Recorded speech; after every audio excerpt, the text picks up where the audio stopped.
Ce jeudi 27 juillet 2023, M6 met une nouvelle fois à l'honneur Cauchemar en cuisine, son programme phare qui a eu le mérite de marquer le pas.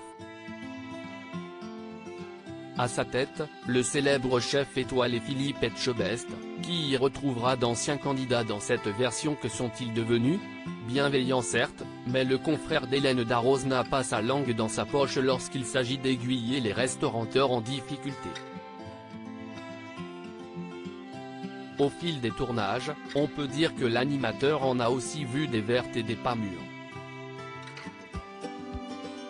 Philippe Etchebest est certainement l'une des stars des fourneaux les plus appréciées de France. Bien conscient de sa popularité, M6 a décidé de combler ses téléspectateurs en mettant à l'honneur dans son programme Cauchemar en cuisine, son émission devenue culte, ce jeudi 27 juillet 2023 dans une version Que sont-ils devenus? Passionné de cuisine depuis sa tendre enfance, l'époux de Dominique Etchebest se plaît à partager son savoir-faire et son expérience avec les restaurateurs à la dérive qui font appel à lui. S'il se montre sensible dans certaines situations, le principal intéressé sort aussi la sulfateuse lorsque certains de ses confrères tirent un peu trop sur la corde. Gérer d'une main de maître un établissement ne s'improvise pas. Au cours de sa brillante carrière, Philippe Etchebest a parfois eu de sacrées surprises. Une fois sur place, le chef étoilé inspecte tout. Rien ne lui échappe, pour le plus grand bonheur des aficionados qui adorent tout particulièrement ses punchlines choc. Dans un entretien pour Brut mis en ligne en janvier 2023, le papa d'Oscar Louis a dévoilé sa pire découverte dans un restaurant pour les besoins d'un tournage de Cauchemar en cuisine.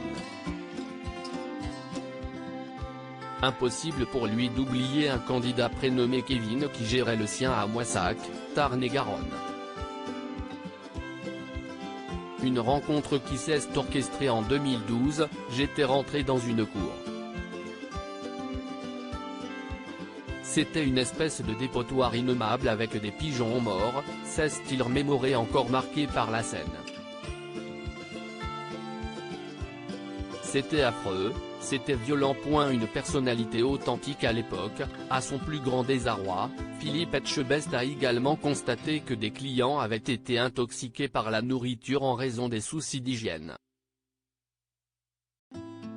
Fort heureusement, les deux hommes qui ont travaillé main dans la main ont fini par changer la donne. Toutefois, comme l'a précisé Télé Loisirs, le propriétaire a fermé son adresse à la surprise générale. Dans son métier, le célèbre cuisinier se montre très exigeant. Avec lui-même, mais aussi avec ses pairs. Son franc-parler redoutable a indéniablement forgé sa réputation dans les médias. Au travail, sa personnalité reste la même que la caméra soit allumée ou éteinte. C'était la condition, quand j'ai commencé Cauchemar en cuisine, de ne pas jouer un rôle et faire en sorte qu'on raconte toujours la vérité, a assuré Philippe Etchebest toujours pour nos confrères de Brut. Mais avec ses propres équipes, l'ambiance est totalement différente. Je ne suis pas comme ça parce que dans mes cuisines, j'ai choisi mes collaborateurs, je les forme, donc ça ne se passe absolument pas comme tu peux le voir à la télé, parce que si est des cas quand même toujours un petit peu spéciaux. Ouf.